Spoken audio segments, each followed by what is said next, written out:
Chapter 13. Confronting an Angry Person. Sitting in my office one April afternoon counseling a young couple, I heard a loud rapping on my office door. "Pardon me," I said to the couple, and I stood and walked to the door. As I stepped outside, I saw a man who appeared to be in his early 50s.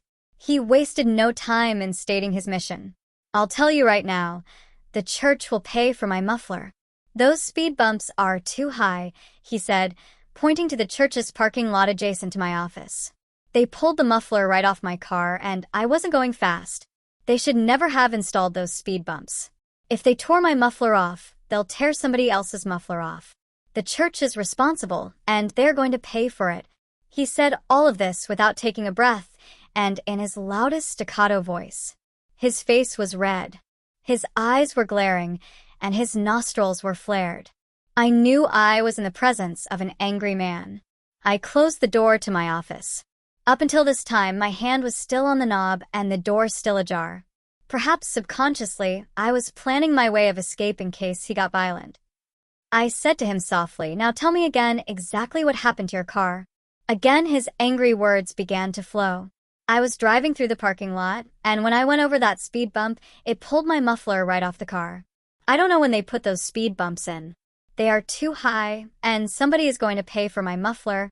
Now tell me exactly which direction you were traveling and which speed bump you hit," I continued. Slowing down, his voice lowered a bit, and his pace slowed as he said, "I was coming from the activities building around toward Peace Haven Road. It's the speed bump at the end of this building. Why did they put a speed bump there? It's too close to the street. And did it pull your muffler completely off your car?" I asked. "No. It's still hanging on at the back, but it's dragging on the street. I've got to find some wire to attach it so I can drive home. It's not right. The church should pay for my muffler." Feeling that I had heard his story and understood the situation, I said to him, "I can see why you would be upset. I would be upset if that had happened to me. I didn't realize the speed bumps were that high, but if it pulled your muffler off, it will likely pull someone else's muffler off, and we need to have it fixed. I can assure you that the church will pay for having your muffler repaired. That's the least we can do. If you will send me the bill, I'll make sure that you get reimbursed. If I weren't counseling with a couple, I would go down and try to help you attach your muffler. But I think you will find one of our maintenance men on the first floor.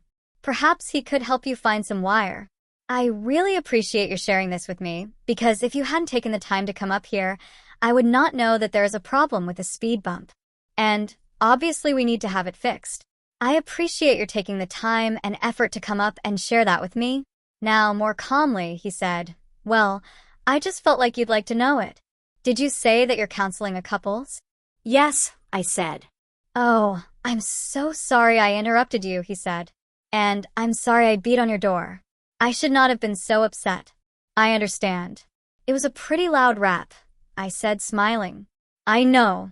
I'm ashamed of myself. I shouldn't have gotten so out of control." Not wanting to add to his guilt, I said, "All of us sometimes get out of control. It's good when we realize it and are willing to admit it. I've been there." "I know, but I genuinely appreciate your sharing the information with me about the speed bump. And we will have it corrected." Backing away from me and moving toward the door of my outer office, he said, "Thank you, and again, I'm sorry I disturbed you." As he opened the door and walked into the hallway, I said, "It's okay. Thank you." I had never seen the man before or since, but I have often used this experience as an example of how to respond to an angry person. Perhaps I use it because this is one time when I feel I did it right. Incidentally, I never received the man's repair bill for the muffler. I can only assume he was too ashamed of his behavior to divulge his name and address. The speed bumps had been installed 2 weeks before. As far as I know, his was the only muffler that was ever attacked, although we did have some complaints that the speed bumps were too high. The next week, we had them shaved. The best thing you can do from time to time, most of us encounter angry people. Some are out of control. Others are trying hard not to be verbally or physically abusive, but inside they are steaming over what they consider to be an injustice. It may be a neighbor who believes that you have treated him unfairly. It may be a fellow employee who perceives that what you have done is wrong. It may be a fellow student who accuses you of cheating or is angry with you because you will not cheat. It may be a mother-in-law or a brother-in-law, a father or a son, an uncle or a nephew, or it may be someone you have never seen before, such as the man with the wounded muffler. How are we to respond to these angry people? Let me suggest 7 steps. The first 3 are extremely important. First, listen. Second, listen. Third, listen. The best thing you can do for an angry person is to listen to his story. Having heard it, ask him to repeat it. Having heard it a second time, ask additional questions to clarify the situation. Listen at least 3 times before you give a response. That's why I call listening the first 3 steps in responding to angry people. If you respond to someone's anger before you have thoroughly heard his story, you will only compound his anger. In the first round of listening, you become aware that you are in the presence of an angry person, and you get something of the person's story and the heart of why she is angry. In the second round of listening, she begins to see that you are taking her seriously, that you really want to understand what happened, and you are not condemning her anger. In the third round, she is scraping up the details and making sure you get the whole story. At this point, the individual usually begins to calm down, as she senses that you are trying to understand her. It takes at least 3 rounds of listening, sometimes 4, for the angry person to get out all of his or her concerns. If you respond to someone's anger before you have thoroughly heard his story, you will not defuse the anger. You will compound it. Inside the mind of the angry person is a deep sense that he has been wronged. He is expressing his anger to you either because you are involved or he thinks you have the power to help. When you listen to him, you are respecting his right to be angry. You are treating him as you wish someone would treat you if you were angry. This is what all of us want when we are angry. Why not give it to the angry people whom you encounter? Listening paves the pathway to understanding, which brings us to our 4th step. Next, seek to understand the angry person's plight. Put yourself in her shoes and try to view the world through her eyes. Ask yourself, would I be angry in the same situation? It was not hard for me to identify with the angry man whose muffler lay beneath his car in the church parking lot. Had it been my car, I would likely have felt similar angry feelings. I may not have responded the way he responded, but it was not difficult to understand his anger. It is true that sometimes the person's anger may be distorted. He may not have all the facts. He may be overlooking his own responsibility. My angry intruder may have been speeding through the parking lot. After all, that's why the speed bumps had been installed. They had been in place for 2 weeks, and his was the first muffler to be abducted. On the other hand, perhaps his muffler was hanging lower than the mufflers on other cars. These were details of which I had no knowledge, and which were of little concern to him. It would have been useless for me to have raised those issues. They would simply have been attempts to defend the church and to point blame toward him. Both of these would likely have escalated the anger rather than helped to process it. If you can listen long enough to get all the thoughts that are rumbling through the mind of the angry person, you will likely be able to understand why he is angry. Whether one's interpretation of the situation is correct is not the issue at this point. What you are trying to do is to understand what the person is seeing in the situation. Given his interpretation, can you see how he would feel angry? This is not the stage in which to argue with the person about his interpretation. What you are trying to do is to understand his anger so that you might help him process it. I would be upset too. Marina and Alicia worked in the same unit at a hospital.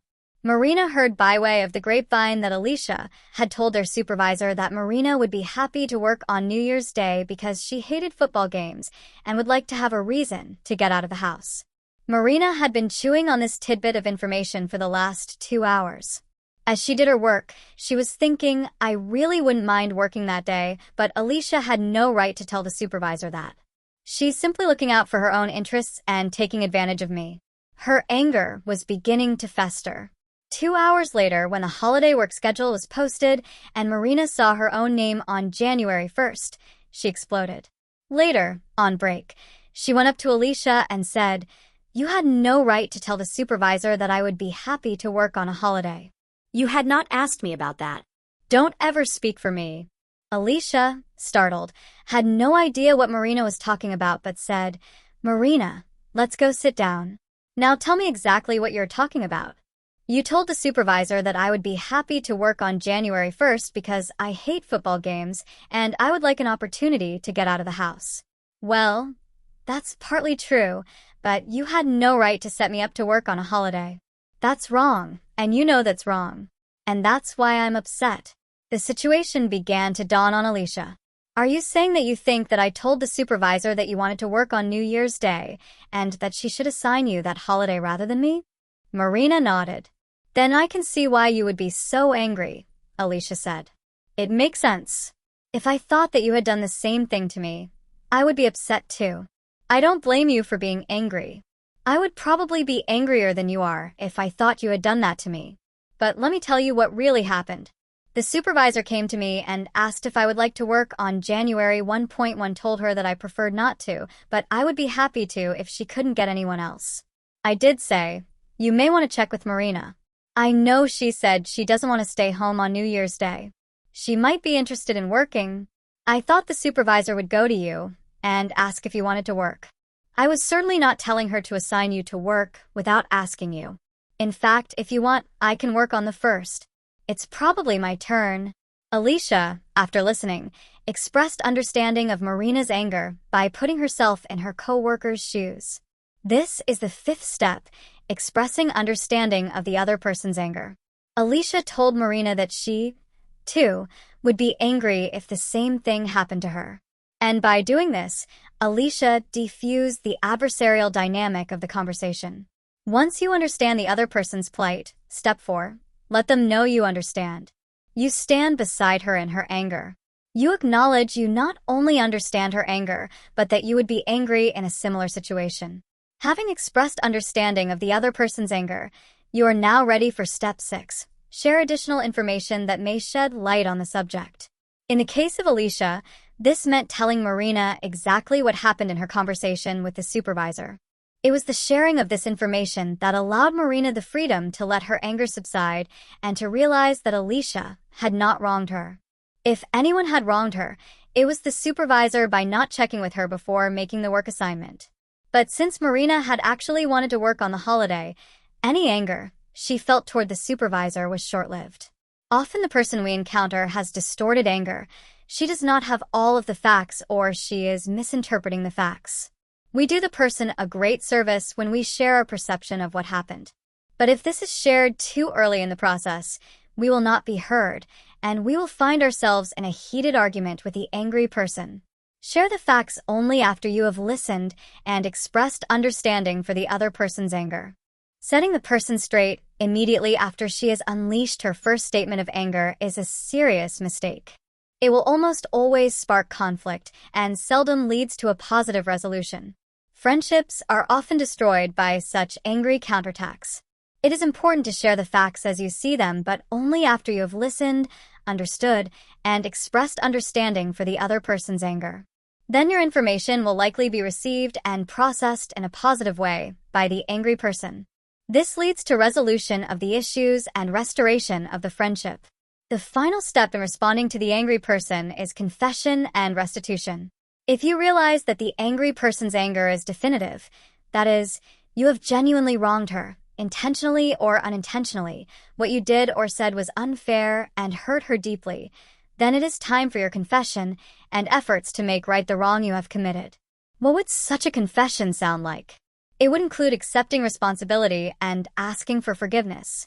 To try to defend one's own actions when you have, in fact, been wrong is an effort in futility and will again lead to argument and seldom to resolution. Many of us find it very difficult to admit that we have done or said something wrong. To admit failure diminishes our self-esteem, and thus we fight to be right even when we know we are wrong. Such behavior ultimately is to the detriment of one's self-esteem. When we know that what we've done is wrong, and we defend ourselves rather than admitting our wrong, we may be able to convince others by our defense, but we do not convince ourselves. Our conscience begins to fill with guilt, and we feel bad about ourselves.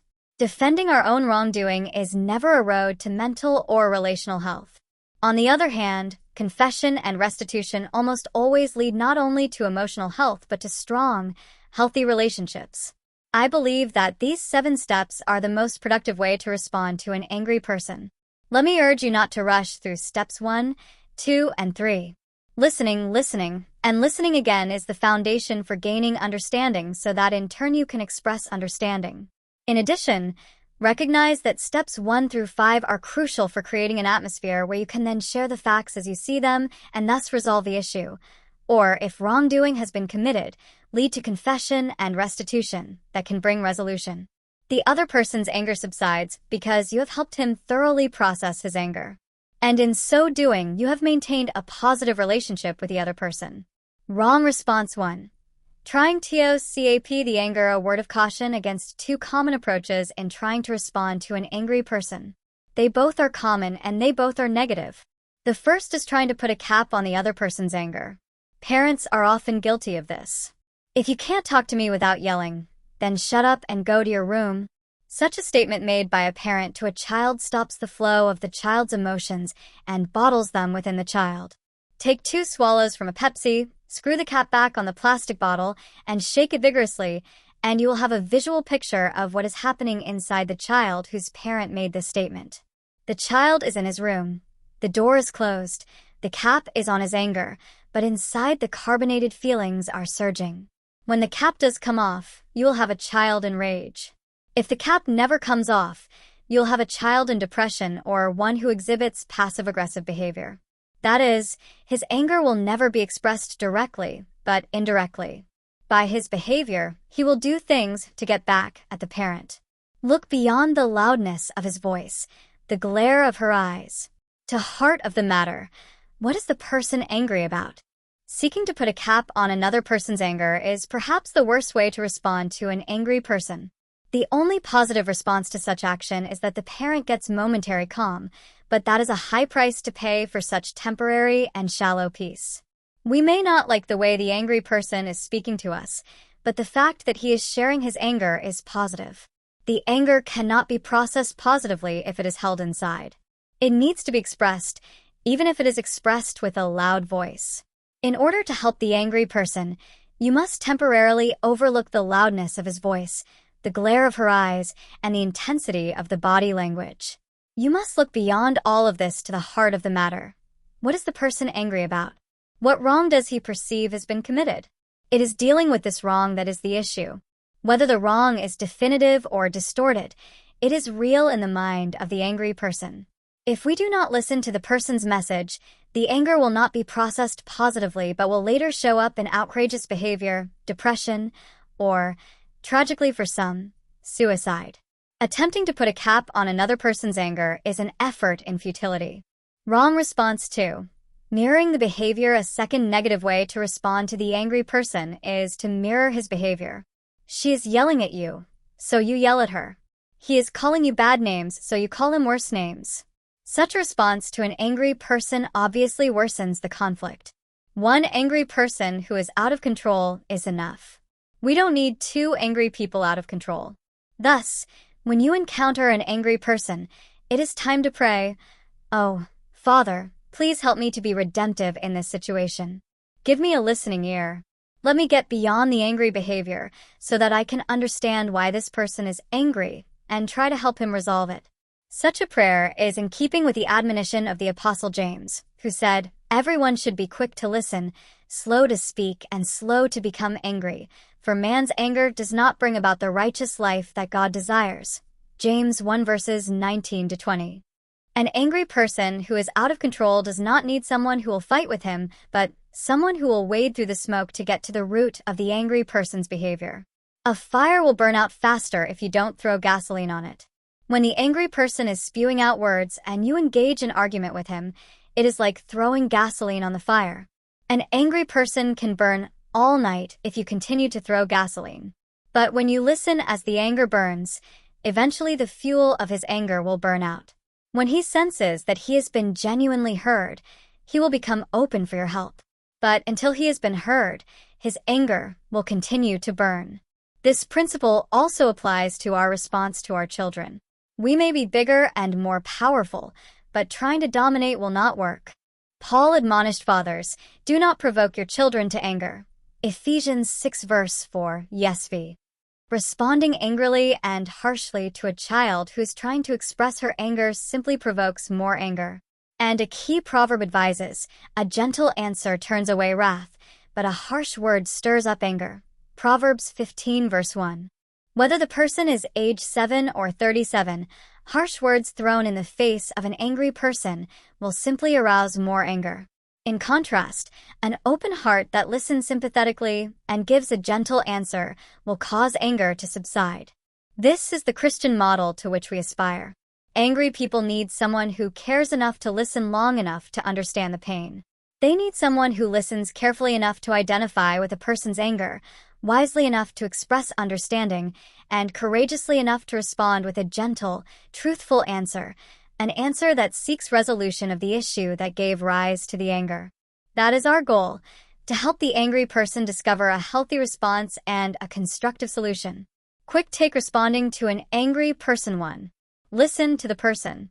The best thing you can do is hear him out and begin to understand his story. 2. Listen to the person.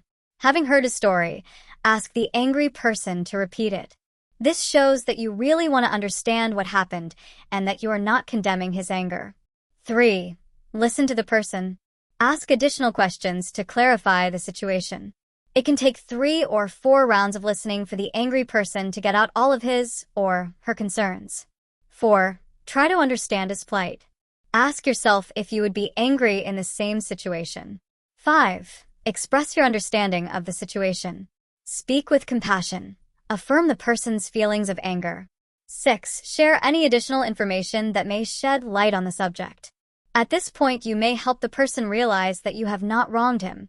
7. Confess any wrongdoing and seek to make right the wrong you have committed. If the person's anger is valid and you have wronged him, this is the step to take. Afterward, a man or woman who learns to control anger responsibly has taken a giant step in Christian maturity. Many of the problems contemporary Christian families struggle with are rooted in misunderstood and mismanaged anger.